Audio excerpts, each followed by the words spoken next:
And lastly, we've alluded to this a couple times already as well, but you know, when you're looking for a special exception for the theater only, I just don't think that's based in reality. If this sign gets approved in the heart of our most historic street in a National Landmark Historic District, why couldn't this sign get approved anywhere else for any other nonprofit, for any other business?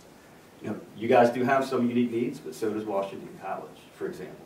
If they came to me and said, hey, we're a college, we're the only college in your community. We were founded in 1782. We have dynamic programming that we want to advertise. We've had a sign on Washington Avenue for decades and decades and decades. A wooden sign.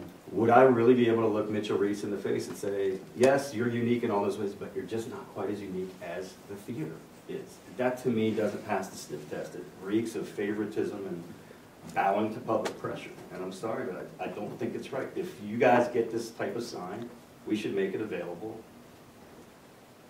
town-wide. I had a business owner say today, are you guys talking about the sign tonight? And I said, yes. And this person said, if they get a sign, I'm getting a sign.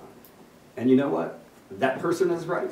Because I don't see that it's fair that the theater would get something that no one, a business owner, gets. I don't even know if it would be legal. I could make a great case for Fish Whistle and for the marina to have these signs. Honestly. Again, I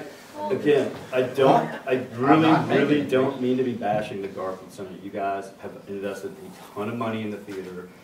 You're a great, great asset for the community. Nobody disputes that. You absolutely are one of the few institutions in our community that actually moves the needle economically, and I totally commend you guys for that. I totally expect to be shaking your hands at some point and giving you an award for the awesome work you've done on the building. We tried to do that last time, but the marquee wasn't back yet, so you couldn't. You know, nobody would, you know, argue with the fact that you aren't a cornerstone of downtown. We all love the theater and we want to see it do well. I just don't think an LED sign is appropriate in that location. I think the economic argument is a bit of a stretch, and what if the LED sign replicated the letters? But what if the LED still comes back sign to that inability to authoritate future uses? We have no way of controlling. I mean, that's internal. I mean, it even says in his paperwork that the director may waive any upgrade requirement. The HTC has offered to regulate. They've already told us we have to come back in 6 months so they can check it out. They can make that ongoing. They can make that recurring. They can make that forever. I don't think that has anything to do with us and what we're deciding. But I'm saying there's somebody that can regulate. You know? Well, there are other manufacturers. They have taken that responsibility. There are other manufacturers of signs like that that may not necessarily hold that as their goal. That somebody else might want to put a sign in their front that wouldn't be out of that. But that can be regulated. You can require it to automatically change lighting level. You can require brightness to be held to a certain standard. That is the kind of thing that can be regulated within a regulation.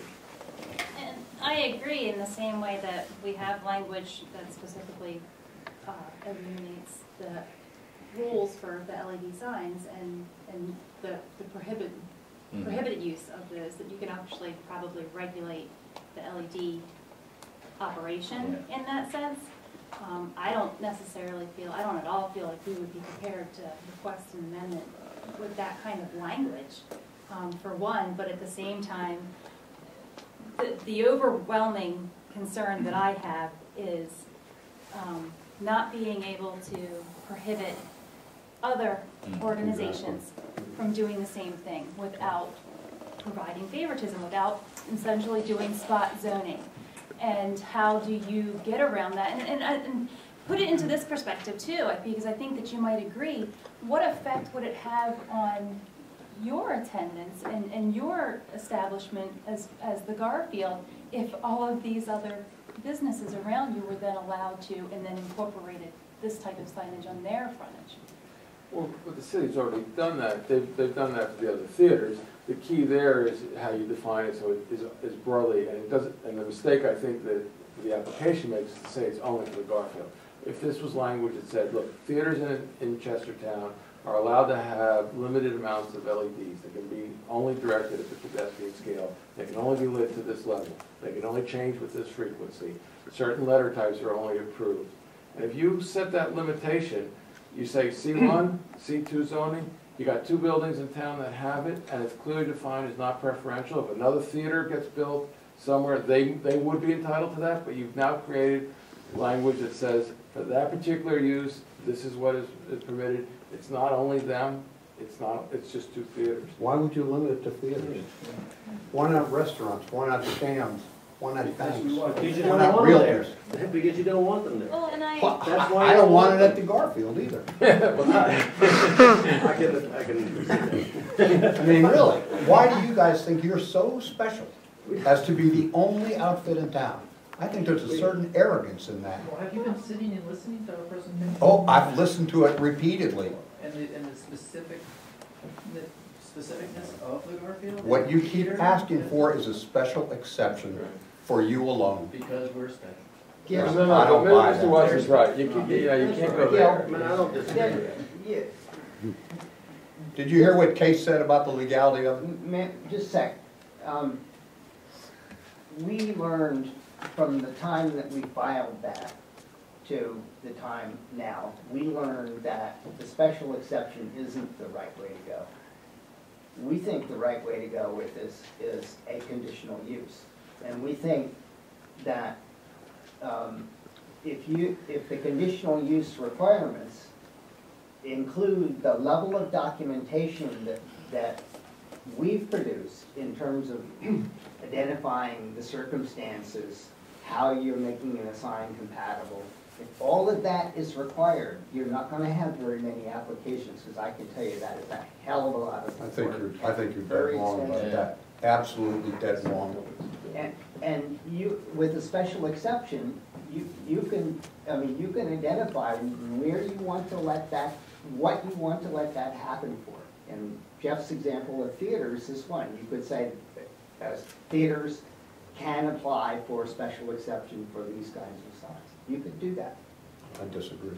And by making it a special exception, you could also have it up for annual renewal. So that if there isn't a problem, their renewal is, sort of handled by a STEC document. If there is an issue, the owner has a lot to fear in having to go back through a review process in which additional standards can be set and so forth and so forth. I think the special exception, you would make conditions specific to each location. Peter, The real estate- legality is a hoop through which we could probably find some very convoluted way to fit this application through. But I think that more important, the legality is not something to excuse or belittle, because it is very important. The precedent-setting nature of this is important. But more importantly, this is a National Historic Landmark District, and I know there's going to be some question about whether the Planning Commission is the place to discuss preservation issues, but we have a historic resources element in the comprehensive plan, and clearly the level of review for the National Historic Landmark District rises to a level where what we do here in Chestertown will not just affect what happens here, but it also affects potentially National Historic Landmarks in the rest of the state as well. This is being watched at the Maryland Historical Trust, I can assure you, and what is decided here is not just limited to what happens here in Chestertown. So it really is a question, are LED signs compatible with the historic district? And can I ask a question? This is the big elephant in the room. And I do ask this with a great amount of respect, really, because I know it's not easy. With this level of complicated discussion, how does that fall in relation to the uniformity of the electronic kiosks that we have? And how did that discussion go? the kiosk, as Bob knows very well, and so other people in this room know, the kiosk was an application filed by the DCA to the Historic District Commission.